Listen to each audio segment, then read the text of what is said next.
Welcome to Season 2, Episode 5 of Plane Savers! Hello everybody, it is a chilly day here in Yellowknife. It is 10 degrees Celsius, which is 50 degrees Fahrenheit. It's cold, but it's going to get a lot colder, and it's even going to get a lot colder in this episode. I got some really cool things to share with you today. Today is a special episode. It's a very windy episode, as you can see. Hopefully the wind noise is okay.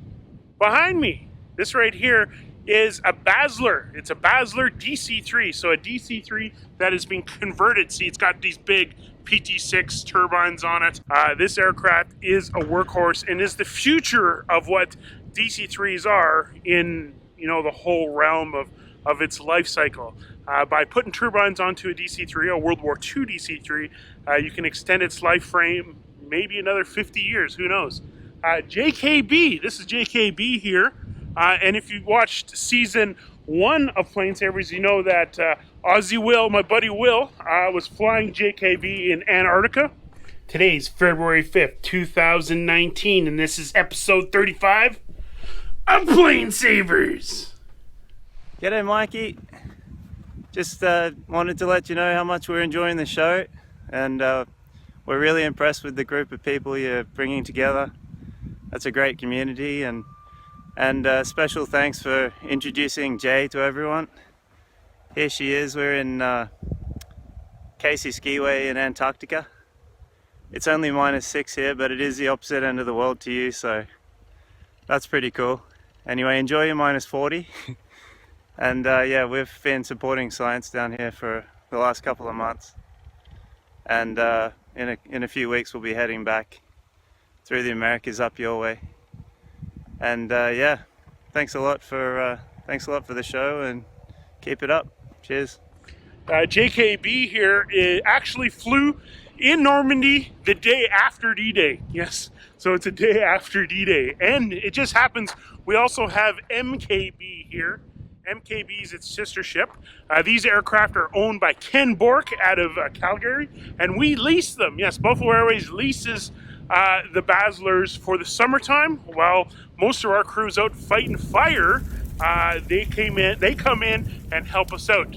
And the reason they're available, man, it's windy, is that it is actually, even though it's technically summer here in Yellowknife, that means it's winter in Antarctica. And these things fly in Antarctica in Antarctica's summer, which is our winter. So I guess this is why I'm here, and we got a special episode. Dr. Peter, yes, a doctor, an actual doctor, I think the first doctor ever on Plane Savers, has sent us some footage of working with JKB and MKB in Antarctica. And this is a first. We can actually see why they have these DC-3s down in Antarctica.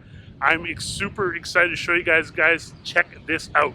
Hey, so I just wanted to share a little bit of what we do with aviation in Antarctica supporting our science. So I'll start with footage flying across the Ross Ice Shelf, about a 2.5-hour flight from McMurdo Station to a field site called Roosevelt Island, where we were drilling a deep ice core back in 2012. These flights are amazing, just passing over so much open ice in the Antarctic. But when you finally get down to your camp, come close to the surface, you can tell it's snow and no longer clouds, and then you start seeing the camp that you're about to spend the next 2 months at, and your friends in the window, and you get a nice smooth landing on ice. On the snow, it does take up some of the bumps, but the reason we fly with Ken Bork on these Baslers is to support science camp. So this one particularly, we spent a couple months drilling an ice core to bedrock at Roosevelt Island over 2 seasons with the New Zealand Antarctic program, and this is going to be a 80,000 year long climate record for that area. So it's really important. Helps us learn about the past climate history in the Antarctic. But of course we get to see these beautiful airplanes work, sometimes even together. So this is JKB and MKB at the same site in the same day, helping us put in our camp at the beginning of November 2012. And of course you get to watch everybody take off. It sort of ends the exciting put-in of the camp. Get all your equipment in there, and then the real work begins.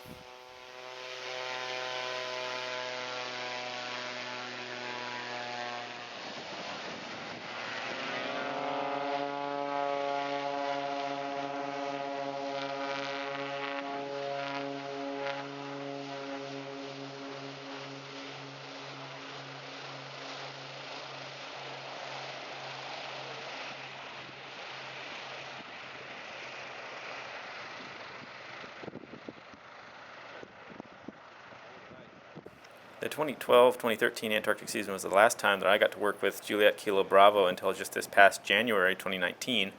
So if we fast forward about 7 years there, I'll share with you what we did this past season with the Australian Antarctic Program joint with the U.S. National Science Foundation. Like any good Antarctic science project, this one begins again with a flight, landing in an Airbus at Wilkins Runway in Antarctica. So this is just south of Australia, on the other side of Antarctica from where we were previously.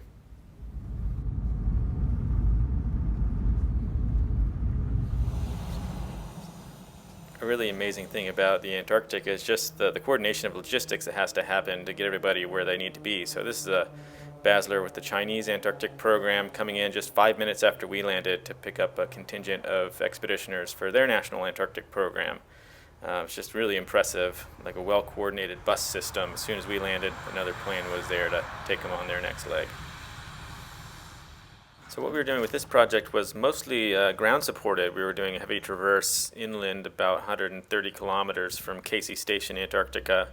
So a lot of long, bumpy drives to get out to this camp that we set up, and we spent about 80 days out there drilling ice cores, studying the past composition of the atmosphere. So we had a range of tents with our science equipment in them, and also mountain tents to live in, some shipping container style sled vans for common space and generators, and then we had our drilling structures subterranean actually, so we could keep drilling even in bad weather like this and get all of our goals accomplished.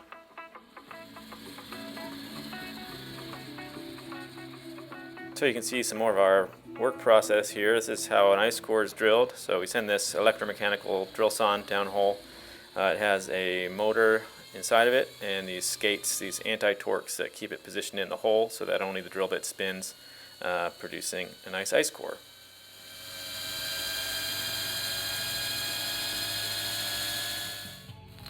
We'd produce about 24 meters of ice every day, and that would form one sample for us to work with the following day. So here you see the fluffy white cuttings coming out of the drill and the ice core that we're after. Ice cores are really special because they have air bubbles inside of them that are samples of the atmosphere in the past. So we take a whole bunch of these cores and put them in a very clean vacuum chamber, and once we put the lid onto it, we'd be able to pump out all the modern air and melt the ice down.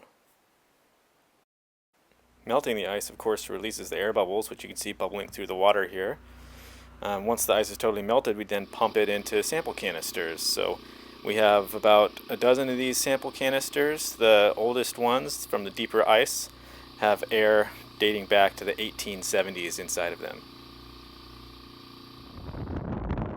So I know what everybody really cares about is planes again. So once we were good and snowed under and got all our work done, back came the cavalry. So we got a little bit of air support at the end of the season with JKB coming back to Casey after a stint at Davis Station. So they came and scoped out the site with another Borek Twin Otter before coming in to take a couple loads for us.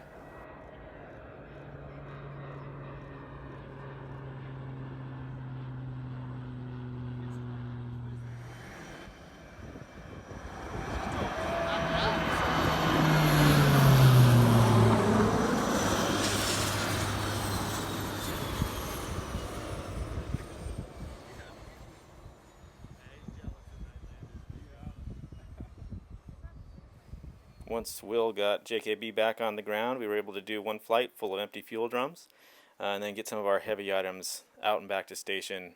Really helped us out. So it was good to see the guys after a long time without many visitors in our camp. And then we of course got the excitement of watching them take off. So Baslers being tail draggers, they sometimes have difficulty in the deep snow.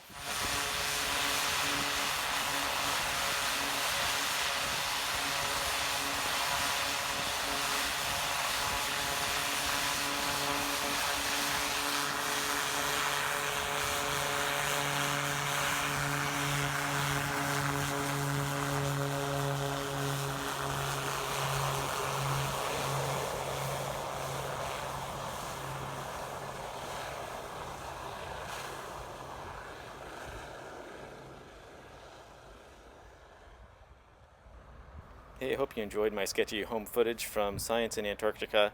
It's really fun to be a scientist down there, and it requires both being super nerdy but also aware of what's going on with aircraft operations and working with the awesome crews at Canborak. So thanks to the JKB guys, thanks also to the Australian Antarctic Division that supported this project jointly with the U.S. National Science Foundation. I'm sure it won't be the last time I see JKB down there, so I look forward to the next trip. Thank you, Dr. Peter, for sending us that footage. It's very cool to see these aircraft, the DC-3s, Baslers, being at work. You can imagine this aircraft right here is a warbird, and to be able to upgrade it to modern technology and bring it down to the most harshest place in the world, Antarctica, is just a testament to the design of the airframe and how far ahead Douglas was when they built the DC-3. Just think of it, all the airplanes in the world. What is the best airplane to be in Antarctica right now? A Douglas DC-3. Oh, ATR enhancing the audio. Thank you, First Air. So just picture that. Put that in your head for a second. An aircraft that was built in 1944 is the go-to aircraft to go to the most extreme place in aviation in the world, Antarctica. That is just mind-blowingly awesome. Along with the Twin Otter, it is just some of the coolest aviation in the world down there. And we're lucky to have the Baslers up here helping us out in the summertime. So hopefully you enjoyed today's episode. If you've lasted this long in the episode, you are definitely a diehard fan. And I'm going to give you a little tidbit. There might be some more Basler content coming up on Plane Savers this year. Might be a big announcement coming soon, but shh, don't tell anybody. Thank you guys for joining us. Our regular scheduled Plane Savers episode will be starting again next week, where we will continue learning more about World War I, the Fokkers, everything that has to do with that stuff. We're going to get some more footage from the Tiger build, the Tiger Moth in Ontario. I'm super excited. This has been so much fun. I want to thank all the new subscribers. I want to thank everybody. Hopefully my mom likes this episode. Hi, Mom. And we're going to see everybody very, very soon. Enjoy the rest of your weekend, week, month, year, date, future, whenever you watch this episode. Thank you. And we'll be seeing you very soon. Bye.